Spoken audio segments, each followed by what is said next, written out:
বিসমিল্লাহির রহমানির রহিম। সূরা আল কামার, আয়াত সংখ্যা ৫৫টি, সূরা সংখ্যা ৫৪, পারা ২৭। কিয়ামত আসন্ন, চন্দ্র বিদীর্ণ হয়েছে।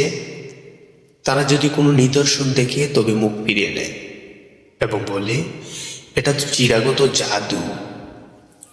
তারা মিথ্যারোপ করেছে এবং নিজেদের খেয়াল খুশির অনুসরণ করেছে। প্রত্যেক কাজ যথাসময়ে স্থিরকৃত হয়।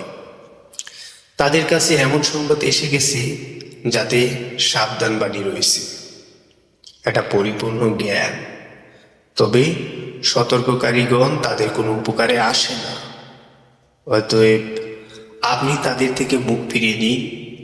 যেদিন আহ্বানকারীর আহ্বান করবে এক অপ্রিয় পরিণামের দিকে, তারা তখন অবনমিতে নেত্রে কবর থেকে বের হবে, বিক্ষিপ্ত পঙ্গপাল সাদৃশ্য। তারা আহ্বানকারীর দিকে দৌড়াতে থাকবে। কাফেররা বলবে, এটা কঠিন দিন।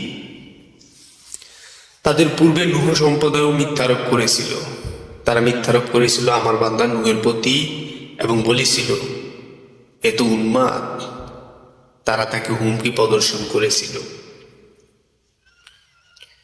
অতঃপর সে তার পালনকর্তাকে ডেকে বলল, আমি অক্ষম, অতএব তুমি প্রতিবিধান করো। তখন আমি খুলে দিলাম আকাশের দ্বার প্রবল বাড়ি বর্ষণের মাধ্যমে এবং ভূমি থেকে প্রবাহিত করলাম প্রশোভন। অতঃপর সব পানি মিলিত হলো এক পরিকল্পিত কাজে।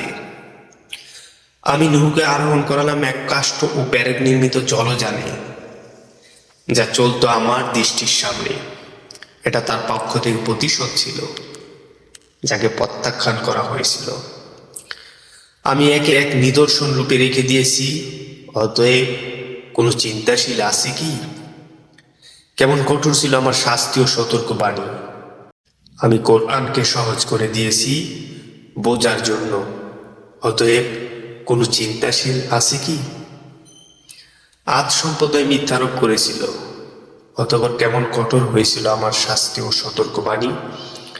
আমি তাদের উপর প্রেরণ করেছিলাম ঝঞ্ঝা বায়ু এক চিরাচরিত অশুভ দিনে।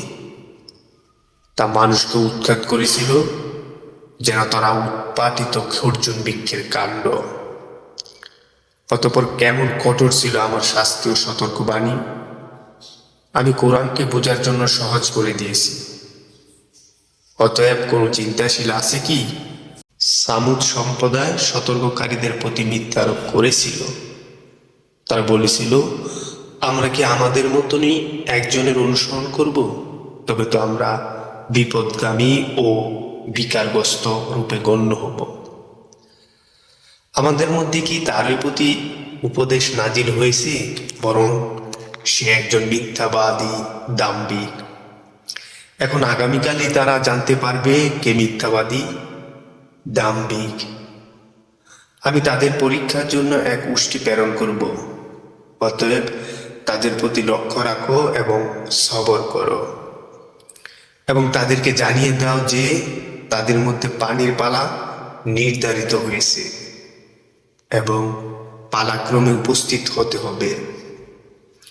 অতঃপর তারা তাদের সঙ্গীকে ডাকলো, সে তাকে ধরল এবং বধ করল। অতঃপর কেমন কঠোর ছিল আমার শাস্তি ও সতর্কবাণী। আমি তাদের প্রতি একটি মাত্র নিনাদ প্রেরণ করেছিলাম। এতেই তারা হয়ে গেল শুষ্ক পাকা পল্লব নির্মিত দলিত খোয়ারের ন্যায়। আমি কোরআনকে বোঝার জন্য সহজ করে দিয়েছি। অতএব কোনো চিন্তাশীল আছে কি? লূত সম্প্রদায় সতর্ককারীদের প্রতি মিথ্যারোপ করেছিল। আমি তাদের প্রতি প্রেরণ করেছিলাম প্রস্তর বর্ষণকারী প্রচণ্ড ঘূর্ণিবায়ু, কিন্তু লূত পরিবারের উপর নয়। আমি তাদেরকে রাতের শেষ প্রহরে উদ্ধার করেছিলাম আমার পক্ষ থেকে অনুগ্রহ স্বরূপ। যারা কৃতজ্ঞতা স্বীকার করে আমি তাদেরকে এভাবে পুরস্কৃত করে থাকি।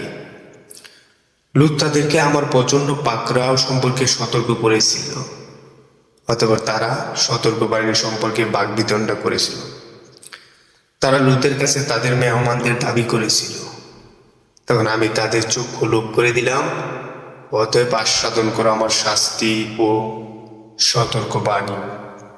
তাদেরকে প্রত্যুষে নির্ধারিত শাস্তি আঘাত এনেছিল। অতএব আমার শাস্তি ও সতর্কবাণী আস্বাদন করো। আমি কোরআন বোঝার জন্য সহজ করে দিয়েছি। অতএব কোনো চিন্তাশীল আছে কি? ফেরাউন সম্প্রদায়ের কাছে সতর্ককারীগণ আগমন করেছিল। তারা আমার সকল নিদর্শনের প্রতি মিথ্যা আরোপ করেছিল। অতঃপর আমি পরাভূতকারী পরাক্রমশালীর ন্যায় তাদেরকে পাকড়াও করলাম। তোমাদের মধ্যকার কাফেররা কি তাদের চাইতে শ্রেষ্ঠ? না তোমাদের মুক্তির সনদপত্র রয়েছে কিতাবসমূহ? না তারা বলে যে আমরা এক অপরাজয় দল। এ দল তো সত্যই পরাজিত হবে এবং পৃষ্ঠ প্রদর্শন করবে। বরং কিয়ামত তাদের প্রতিশ্রুত সময় এবং কিয়ামত গুরুতর বিপদ ও তিক্ততর। নিশ্চয় অপরাধীরা পথভ্রষ্ট ও বিকারগ্রস্ত। যেদিন তাদেরকে মুখ হিচড়ে টেনে নেওয়া হবে জাহান্নামে, বলা হবে অগ্নির খাদ্য আস্বাদন করো। আমি প্রত্যেক বস্তুকে পরিমিত রূপে সৃষ্টি করেছি। আমার কাজ তো এক মুহূর্ত চোখের পলকের মতো। আমি তোমাদের সমমনা লোকদেরকে ধ্বংস করেছি। অতএব কোনো চিন্তাশীল আছে কি? তারা যা কিছু করেছে সবই আমলনামায় লিপিবদ্ধ আছে।